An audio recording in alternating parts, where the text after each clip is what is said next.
Hey,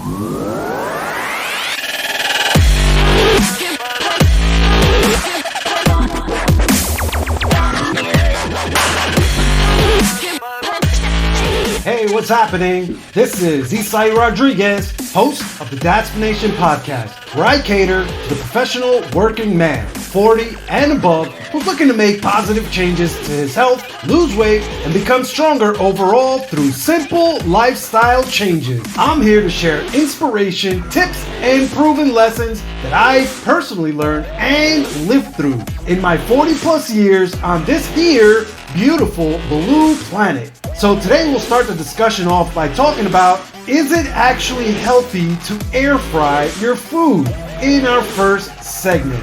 And then we'll move on to our second segment and talk about how to boost your prostate health with these 6 foods. Before we get into that, if you'd like to join the conversation, then get on over to podcast.datsplanation.com/VIP to get on the VIP Insiders community, where I share more entertaining, behind-the-scenes stories, tips, and hacks that'll keep you feeling younger each and every day. That's podcast.datsplanation.com/VIP. Again, that's podcast.datsplanation.com/VIP. Be in the know starting right now. Also, don't forget to rate me on Apple Podcasts or wherever it is that you're listening to this episode right now. And leave me a nice, fat, juicy 5-star review and some absolutely beautiful words of why you love the show so much. It really helps me get the word out, and it's honestly the one place where your vote truly matters. Now, let's move into our first segment with Healthy Conversations. So in this week's installment of Healthy Conversations, we're talking about, is it actually healthy to air fry your food? So it's a pretty simple question, and I'm pretty sure we've all heard about this revolutionary new piece of kitchen technology called the air fryer. I mean, it's been advertised as a healthy, guilt-free way to enjoy your favorite fried foods. So it's no wonder that these air fryers, it's no wonder that they've become such a popular kitchen appliance. They're claimed to help lower the fat content of, popular foods like French fries and chicken wings, empanadas and fish sticks, but just how healthy is cooking with an air fryer? Like, how healthy is it? Where does that stand on the health barometer, if you will?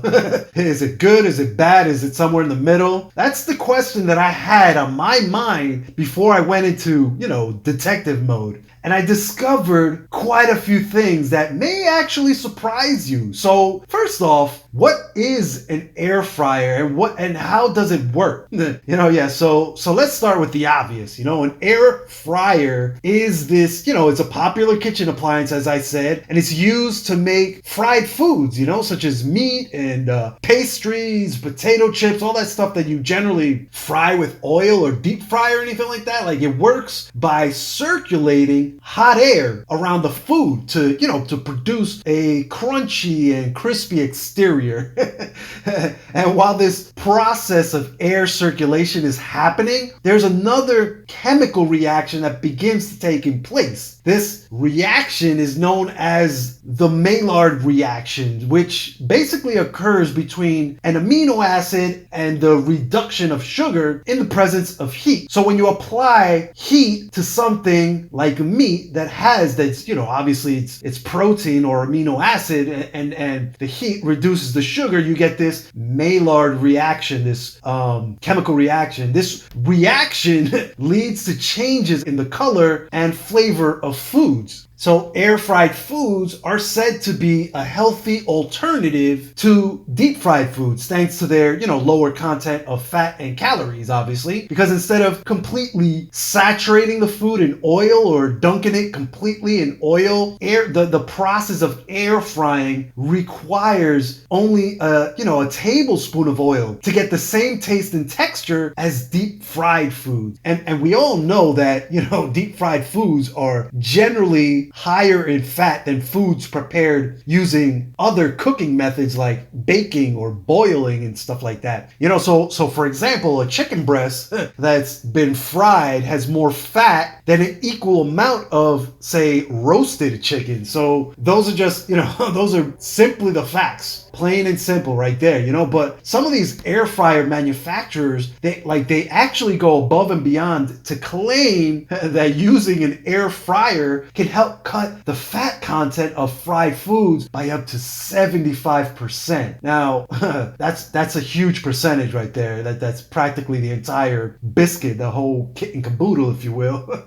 They say that it's because, air fryers, since they require a lot less fat than traditional deep fryers. Obviously, like your traditional deep fryer, you're putting a few cups of oil in there. So again, while many recipes for deep fried dishes say that you'll need up to 3 cups of oil, the air fried foods, they only need about a tablespoon. That's a huge difference. So this means that deep fryers use up to 50 times more oil than air fryers. And while the food doesn't absorb all of that oil, using an air fryer can significantly cut down on the overall fat content of your food. Actually, there was one specific study that compared deep fried versus air fried French fries and found that by air frying the French fries, you end up with substantially less fat, but a similar color and moisture content. So basically, you practically get the same taste and texture in the French fry, but with so much less fat. Win-win if you ask me. Now, I don't think I have to tell you that this can have a major impact on your health, right? I think you kind of know that, but we kind of know that a higher intake of fat from vegetable oils has, it's been associated with increased risks of things like heart disease and inflammation. We talk about this all the time, and it's everywhere. This is almost general knowledge at this point. And they're not just higher in fat, but they're also higher in calories and may contribute to weight gain. Again, a no-brainer there. We kind of know this. So if you're looking to trim your waistline, then swapping your deep fried foods for air fried foods might be a good place to start, because since air fried foods are naturally lower in fat than their deep fried cousins, then switching to an air fryer might be a super simple way to help cut calories and help you manage your weight. And here's an interesting little fact. Dietary fat contains over twice as many calories per gram as other macronutrients like protein or carbohydrates. So dietary fat has 9 calories per gram, which is twice the amount you'd find in protein or carbs. So again, if you're looking to lose weight or lower your fat intake, switching to an air fryer may be a good choice instead of deep frying. But obviously, like with everything else, there's a gotcha, and it's this. Just because it may be a better option than deep frying doesn't mean that it's the best option when it comes to your overall health. So just throwing it out there, you know what I mean? This is something to keep in mind. Yes, it's, if you're comparing air frying directly to deep frying, then obviously it's a better choice. But when you're looking at the overall picture, maybe not so much. It's still, it's better, but not the best option. So I don't want you to think that you can go out, go ahead and start air frying the crap out of everything. It's certainly a better option than the traditional deep frying, or regular frying, but it's still not the best option if your health or your overall health is priority number 1. So even though air fried foods may be healthier than deep fried foods, it's important to remember that they're similar to fried or roasted foods when, cooking with oil. So again, unfortunately, there are, many studies that have shown that eating fried foods may be associated with a number of negative effects on your health. It's been found literally that eating more fried foods was associated with a greater risk risk of heart failure, period. And frequently eating fried foods has been associated with other conditions like type 2 diabetes and high blood pressure. I mean, research on the effects of air fried food is super limited right now, and these effects are simply what's been observed through studies on regular fried foods. But that being said, let's try to limit your consumption of fried foods to help promote better overall health. That doesn't mean that you can't have the occasional air fried chicken dinner. I mean, you gotta live a little, right? It just means to take it easy on the fried foods, because here's the bottom line. Again, compared to deep frying, using an air fryer can reduce the amount of fat, the calories, and potentially the harmful compounds in your food. But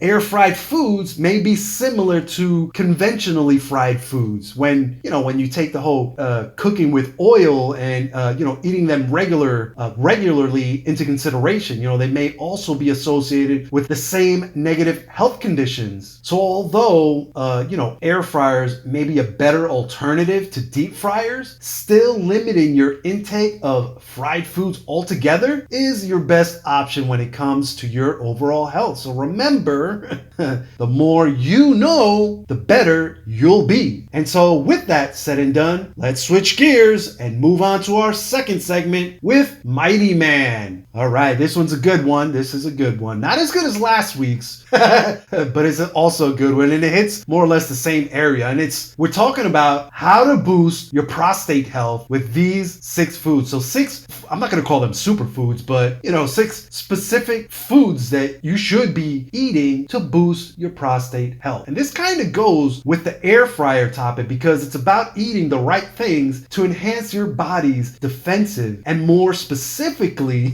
to help keep your prostate strong and healthy, because as you know, your diet can significantly affect your health. There's that direct correlation between what you eat and your health, and this includes your prostate, obviously, because that's part of your body.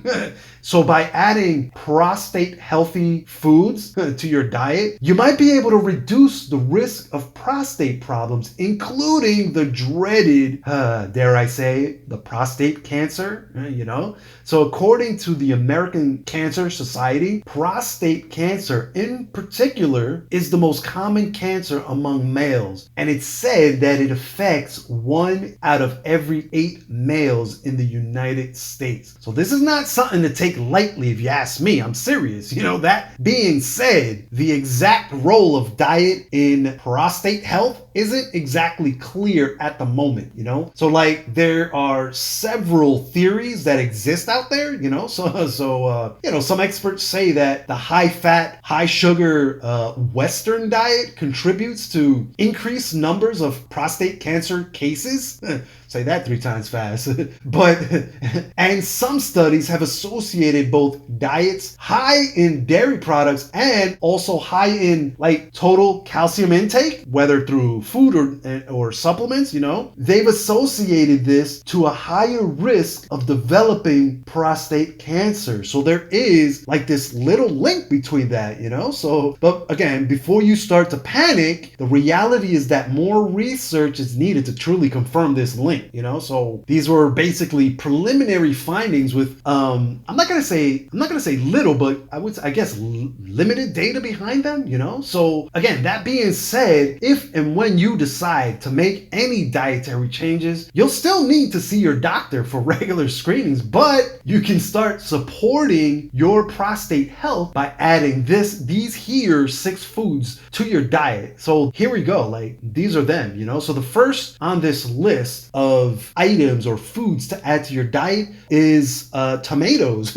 So certain fruits and vegetables, including tomatoes, can contain a powerful antioxidant called lycopene. There's some evidence that a diet high in lycopene can help reduce the risk of developing prostate cancer. Boom, And it does this basically by decreasing cell damage and slowing down the production reduction of cancer cells. At the end of the day, it's an antioxidant after all, which means that it protects your cells from damage. But here's the trick with this lycopene, this antioxidant. It's this, because lycopene is tightly bound to the cell walls of raw tomatoes, your body has trouble extracting it from the tomato. So ultimately, cooked or pureed tomato products may be better options to get those tomatoes into your diet. So things like, tomato paste and spaghetti sauce, or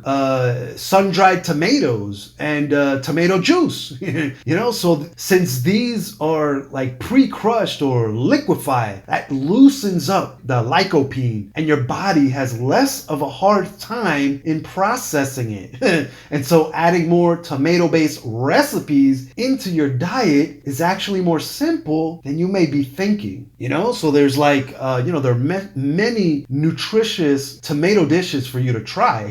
For example, adding some sun-dried or fresh tomatoes to salads is one thing. Like you can or eating your eggs with sliced tomatoes or salsa. Like if you're like me and you like your omelets, like you can get some salsa on the omelet or just slice some fresh tomatoes on there. You can even enjoy tomato-based soups. That's another excellent way to boost your lycopene intake. And then in the summer months, you can buy fresh local tomatoes to add to sandwiches and maybe even chop into salads. It's another way you can get those tomatoes into your diet. Also, drinking plain tomato juice each morning is another good option. Just make sure to pick the brand with very low sodium, because some of these brands out there, they kind of they up the sodium. It's like you're basically drinking salt water. But anyway, the second item on this list, or the second food that you should be sneaking into your diet, is broccoli. I love broccoli. I didn't always, but when I found out you could steam it and then lightly butter it, yum, yum, yum. But anyways, broccoli is a vegetable that contains so many complex compounds, for a lack of better terms. Bunch of good stuff that may help protect some people from cancer. I'm sure you've heard that. Some studies suggest there's a link between the amount of cruciferous vegetables that you eat and a lower prostate cancer risk. And these, to be clear, these quote-unquote cruciferous vegetables, if you don't know what these are a group of vegetables that basically includes broccoli. You know what I mean? Now, the reasons for this connection, this link, are still a little unclear. It's a little hazy, the research findings, but researchers are saying that some phytochemicals in these vegetables selectively target and kill cancer cells while leaving normal prostate cells healthy and unaffected. That's insane right there. When I heard that, that was insane. Let me say that again in case you missed what I said. Researchers say that some phytochemicals in these vegetables, again, including broccoli, these cruciferous vegetables, these phytochemicals, they can selectively target and kill cancer cells while leaving normal prostate cells healthy and unaffected. That blew my mind, and I was excited at the fact that I already love broccoli, and so I knew I was covered on this front, And just so that you're aware of this, other cruciferous vegetables include cauliflower and cabbage. Brussels sprouts is another one, and kale is a good one. That's another one. So if you're supplementing your diet with these vegetables, you should be good. You're covered. First of all, good job and keep up the good work. And if you're not, and you're not exactly sure how to get more broccoli into your diet, don't worry. It's easier than you think. Seriously, you can add broccoli to stir fries and soups and salads, or simply eat it raw or steamed, that the way I prefer. I love a good lean steak with a New York strip, a sirloin, T-bone, or even a porterhouse or a filet mignon, yeah, baby. Grill that baby up to a nice medium rare and then add some lightly steamed, lightly buttered broccoli. Pair that with a nice Merlot. Oh, heaven. Anyway, focusing back on the broccoli, let's not get carried away here. If you're worried about fresh vegetables going bad, like I do, then consider buying frozen broccoli that you can basically cook whenever you have the time. Like I have a bag in my freezer pretty much at any given moment. So like whatever I'm eating, if I don't see enough green on my plate, or if I'm having a salad and I look at it and it kind of looks light, or I just want to grill up a quick steak and throw some broccoli on the side, like boom. Like I generally have a bag of frozen broccoli at any given moment in my freezer. So that's another little tip there, little behind the scenes tip, but that's just me. You find your way. Like I'm giving you the information, and you find ways to fit it into your diet. But I found that's a great one right there. Just have that bag of frozen vegetables that you can literally just pop in the microwave for a minute or two, and boom, off you go. So anyway, the third thing on this list is green tea.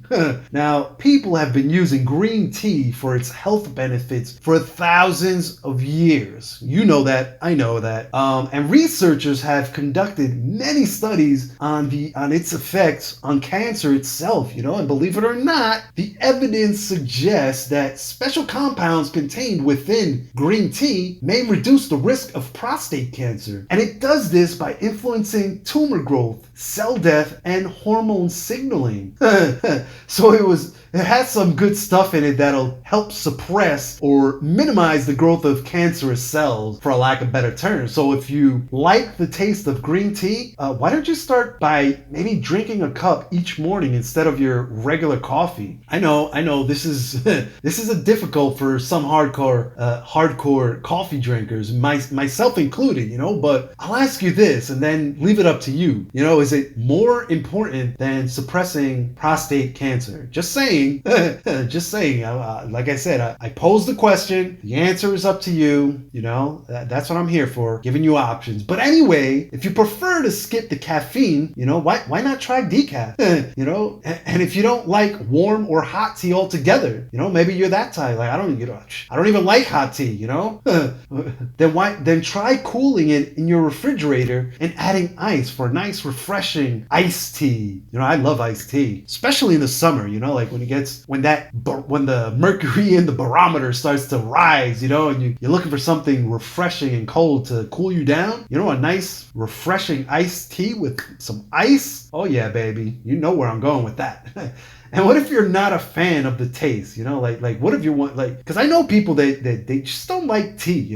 Well, this is what I suggest. Like in that case, try using cooled green tea as the liquid in homemade smoothies, or adding green tea powder into your smoothies. So you can subvert this not liking the taste of it by incorporating it into other items. Again, like smoothies. Just try and get it into your diet somehow. Options, baby, options. And speaking of options, what about number 4? Legumes and soybeans. So legumes are a food group that include beans, peanuts, and lentils, things of that nature. They basically contain biologically active plant compounds known as phytoestrogens. So these are cancer-fighting antioxidants, basically. Like the cancer-fighting effects of these phytoestrogens, it comes from their antioxidant properties and the effects on hormone regulation and cell death. So similar to the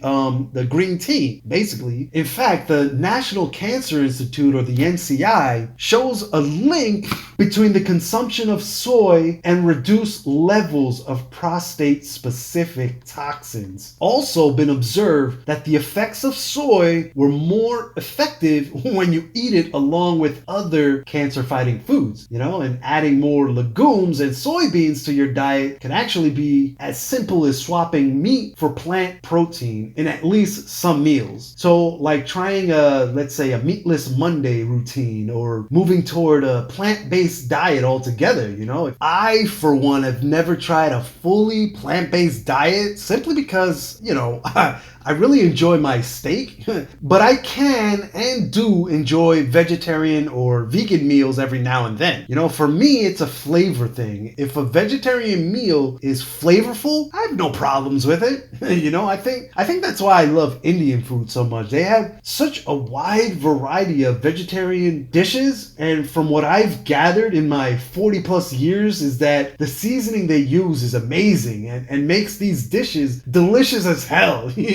Maybe that's just me. I don't know. I mean, what do you think? What are your thoughts? Drop it in the comments for me. But that being said, you can try making a black bean burger with lots of veggies, or a homemade hummus that's made with like blended chickpeas and some tahini sauce. I love hummus. Like that's another thing that I like to kind of keep stocked in my refrigerator. I mean, it's great to add like if you want to add some protein to your diet. You can, if you have hummus, you can always dip in there and get that additional protein boost into your diet. And not to mention, like, it's a delicious dip for vegetables or whole grain bread. And when I say vegetable, you can take it a step further and dip your raw broccoli or cauliflower for an extra boost of antioxidants. I'm just saying. Again, options here. And finally, there's tofu. It's an excellent source of soy, and you can try seasoning your tofu with different sauces and baking it or browning it on the stove, or adding it to stir fries or even salads. I mean, it's pretty versatile. It's a little and it's a great way to get that soy into your diet. So moving along, the fifth item on the list, the fifth thing to boost your prostate health is pomegranate juice. So just like with green tea, pomegranates are an excellent source of antioxidants. Let's just put it out there. In fact, pomegranate juice has a reputation as a superfood because of this. Its high levels of antioxidants. As we all know, antioxidants may help prevent chronic diseases related to oxidative stress in your body.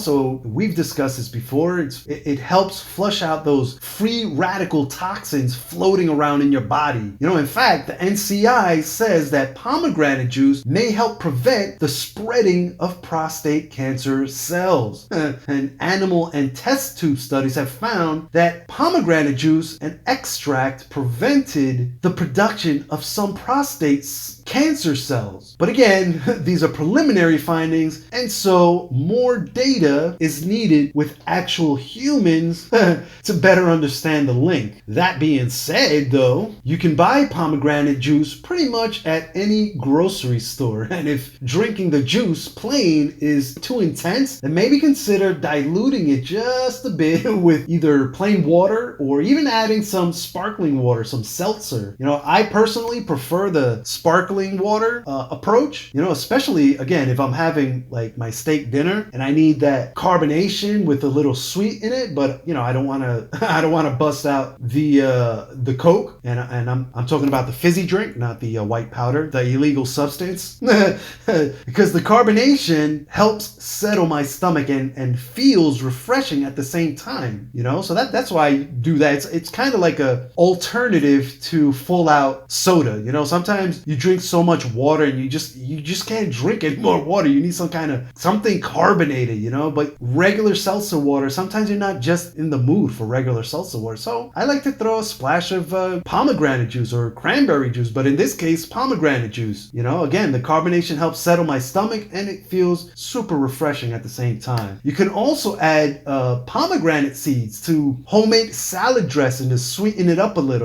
That's another great option to sneak in the benefits of the pomegranate into your diet. That's again options here. So the sixth thing on this list is fish. Now, fish is great on so many levels. They contain what's known as polyunsaturated fats. This includes omega-3s and omega-6s that are essential fatty acids found exclusively in the diet, like in these fish. Like, they're not synthesized by your body, so your body doesn't really process and absorb it all that great. It doesn't. So some Some of these vitamins, like your body absorbs it easily, and others it doesn't. And this is one of them. And the traditional Western diet has a lot of omega-6 fatty acids, but not that many omega-3s. And so it's been shown that having a good balance of both the omega-3 and the omega-6 fatty acids, it's been shown that it's linked to better health outcomes overall. So these fatty fish have plenty of other health benefits too. And if you try eating the fatty fish found in cold waters, you'll increase your omega-3 intake dramatically. So fish like salmon and trout and herring, sardines and mackerel is another good one. Like these fish will all help level up your consumption of omega-3s, and this can be as easy as cracking open a can of sardines or tuna, Now, not everyone is so enthusiastic about fish, though, I understand this. Plus, it can also be expensive, too. I know, I know. But if you haven't enjoyed fish in the past, try a different type, Each one has a unique flavor, and so you might be surprised to find one that hits your taste buds in all the right places. So there's a certain level of experimentation that you need to do on your part to find what type or what fish works best for your taste buds, Try different seasonings too, Also, the flavor will be milder in the fish that's fresh. So you can basically enjoy fish more if you buy it from a fish counter and make it that very same day. This is basically what I do at home.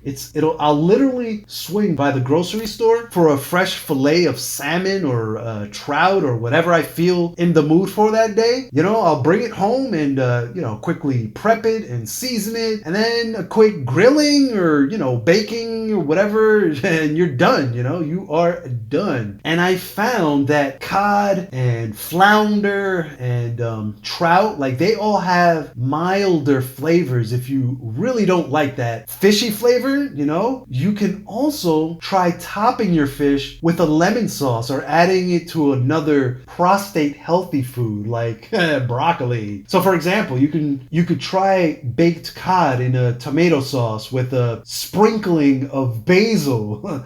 If you want to stretch your dollar a bit, you can also add fish to dishes like pasta and soup or salads or even sandwiches, That way you won't need as much fish to make a complete meal. Again, options here, You can also ask your doctor about taking omega-3 supplements. These are very super helpful. If you're in the know and in the community, then you already know the awesome supplements that I suggest. And omega-3s are just the beginning. Actually, there should be a link in the description below this podcast episode that'll take you straight to the community. I mean, if you're not already in, just click that link to continue the conversation with me, and I'll get all that information to you ASAP. But anyway, the bottom line here is this. This is the bottom line. Aside from everything else, foods that contain essential compounds may help keep your prostate healthy and reduce the risk of prostate cancer. And researchers need to conduct many more studies to know precisely or exactly how diet affects prostate health. But all the preliminary findings are definitely positive,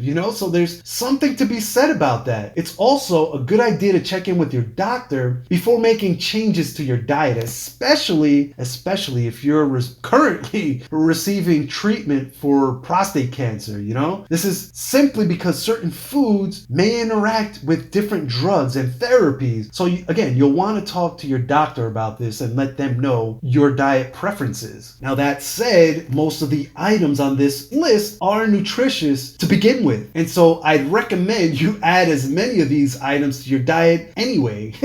Not just for prostate cancer, but for your overall health as well. So, eating these foods as part of a healthy lifestyle can and will help keep your body healthy, And so, with all that said and done, That's it, you guys. That's my show for today. I hope you found some valuable information here, and if nothing else, I hope I've entertained you for a few minutes and was able to bring a little manly sunshine to your day. Thanks for taking some time out of your day to listen to me.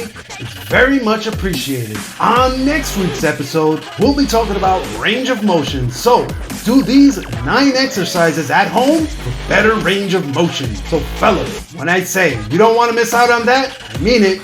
You definitely don't want to miss out on that. And if you loved what you heard in today's podcast and want more actionable topics just like this one, then you need to join the conversation with me and the rest of the community by heading on over to podcast.daspination.com/VIP to get on the VIP Insiders community, where I share even more raw behind the scenes stories, tips, and hacks that'll keep you feeling younger and younger each and every day. That's podcast.daspination.com/VIP. Again, that's podcast.daspination.com/VIP. Be in the know starting right now. Also, don't forget to rate me on Apple Podcasts or wherever it is that you're listening to this episode right now. And leave me a nice, fat, juicy 5-star review and some absolutely beautiful words of why you love the show so much. It really helps me get the word out, and it's honestly one place where your vote truly matters. Until the next chat, take care now. Bye.